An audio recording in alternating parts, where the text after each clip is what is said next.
Summer's officially here, and the bikini sale at shackshop.us is happening right now.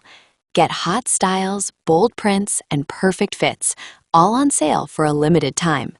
Whether you're beach-bound or poolside, we've got the bikini that makes you feel confident, cute, and totally summer-ready. So don't wait. Head to shackshop.us and shop the sale before it ends. That's shackshop.us, your new favorite bikini spot. The disappearance of Nancy Guthrie, the 84-year-old mother of Today Show co-anchor Savannah Guthrie, has entered a more complex and unsettling phase as investigators removed a blue SUV from her Tucson neighborhood late Thursday night. The vehicle was towed from the Catalina foothills area nearly a week after Guthrie was last seen at her home, a development that underscores how seriously authorities are now treating the case. While officials have released few details about the SUV or its owner, law enforcement leaders have made clear that the search for Guthrie is no longer considered a routine missing person inquiry. Instead, it has become a full criminal investigation involving local authorities, state resources, and federal agencies, including the FBI. What follows is a comprehensive breakdown of what is known, what investigators are saying, what former federal agents believe may be happening behind the scenes, and what could come next in one of the most closely watched missing person cases in the country. Who is Nancy Guthrie? Nancy Guthrie is best known publicly as the mother of Savannah Guthrie, a longtime co-host of NBC's Today. Privately, she is described by family and friends as independent, mentally sharp, and active for her age. At 84, Guthrie lived in the upscale Catalina foothills neighborhood north of Tucson, a quiet residential area characterized by desert landscaping, winding roads, and limited foot traffic. Those familiar with the neighborhood describe it as peaceful and relatively insulated from crime, which has only deepened the mystery surrounding her disappearance. Family members have said Guthrie had no known reason to suddenly leave her home without contacting anyone, and authorities have echoed that assessment. Timeline: when Nancy Guthrie vanished. Saturday, last known sighting. According to law enforcement, Nancy Guthrie was last confirmed to be at her home on Saturday, though officials have not publicly disclosed the exact time she was last seen. Authorities have not indicated whether there were witnesses who saw her leave, whether surveillance footage captured activity around the home, or whether there were signs of forced entry. Early days, initial search. In the days following her disappearance, sheriff's deputies conducted ground searches in the surrounding area and canvassed neighbors for information. At that stage, officials stopped short of calling the case criminal, though they acknowledged certain aspects were unusual. Search efforts included neighborhood canvassing, examination of nearby terrain, requests for public tips. Shift in tone, crime scene declared. That tone changed dramatically when Pima County Sheriff Chris Nanos announced that investigators had identified indicators at Guthrie's home suggesting she did not leave voluntarily. After forensic teams processed the residence, Nanos said investigators now believe a crime occurred. "We do, in fact, have a crime," Nanos told reporters earlier this week, "and we're asking the community's help." That declaration marked a turning point, one that opened the door to broader forensic analysis, federal involvement, and the preservation of evidence. The blue SUV, what we know. Late Thursday night, law enforcement agents were seen towing a blue SUV from the neighborhood where Guthrie lived.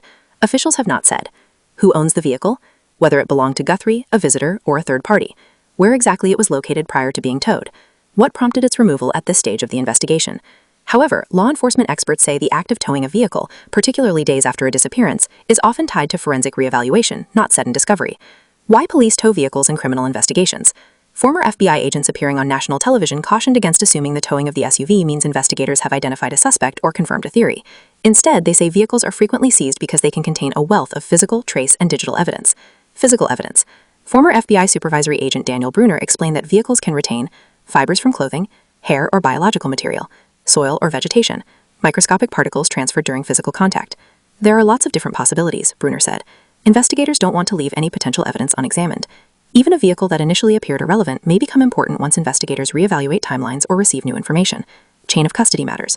Bruner emphasized that law enforcement agencies prioritize preserving evidence properly, even if it means towing an item days later. The evidence response team is there to make sure nothing is left behind, he said. They're building a complete evidentiary picture. The digital side, what modern vehicles can reveal. While physical evidence is one reason vehicles are seized, retired FBI agent Jason Pack said the digital data stored in modern vehicles is often just as valuable. GPS and location history. Many vehicles store GPS route data, time-stamped location logs, trip histories. Cars today are essentially rolling data devices, Pack said.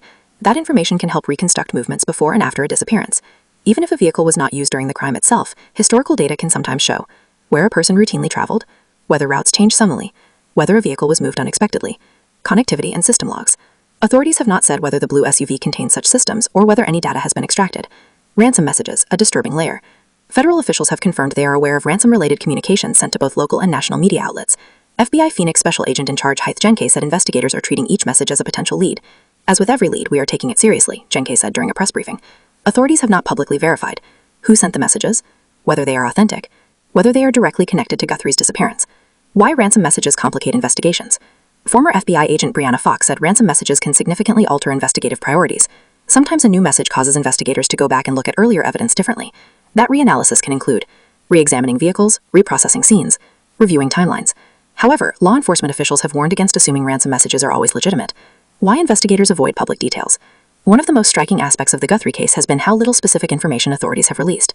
Experts say that silence is often intentional. Protecting evidence.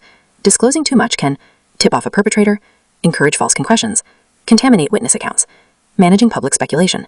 Given the high-profile nature of the case, investigators may be working to prevent rumors from overwhelming legitimate leads. Sheriff Nanos has repeatedly urged the public to provide tips but avoid speculation. Federal involvement. What it signals. The involvement of the FBI does not automatically mean a case has crossed state lines or involves terrorism, but it does suggest the need for specialized resources, advanced forensic capabilities, digital and behavioral analysis. Federal agencies often assist when a case involves ransom demands, digital evidence is extensive, a vulnerable individual is missing. The family's position, proof of life. Guthrie's family has made a public plea for direct contact and verification that she is alive. Authorities have not confirmed whether any proof of life communication has been received. Law enforcement experts note that families often push for public appeals, while investigators may prefer controlled communication through official channels. Community impact and public attention. The Catalina Foothills community has responded with a mix of concern and restraint. Neighbors describe increased patrols, law enforcement presence at odd hours, a sense of unease. National attention, including commentary from political figures, has added pressure to resolve the case quickly, though experts warn investigations rarely move faster under scrutiny. What happens next? While authorities have not outlined next steps publicly, experts say investigators are likely focusing on forensic analysis of seized evidence, authentication of communications, digital reconstruction of timelines, behavioral profiling. The towing of the blue SUV suggests the case is still evolving, not stalled. How the public can help. Law enforcement continues to ask anyone with information to contact the FBI at 1-800-CALL-FBI, 1-800-225-5324. Officials emphasize that even small details may matter.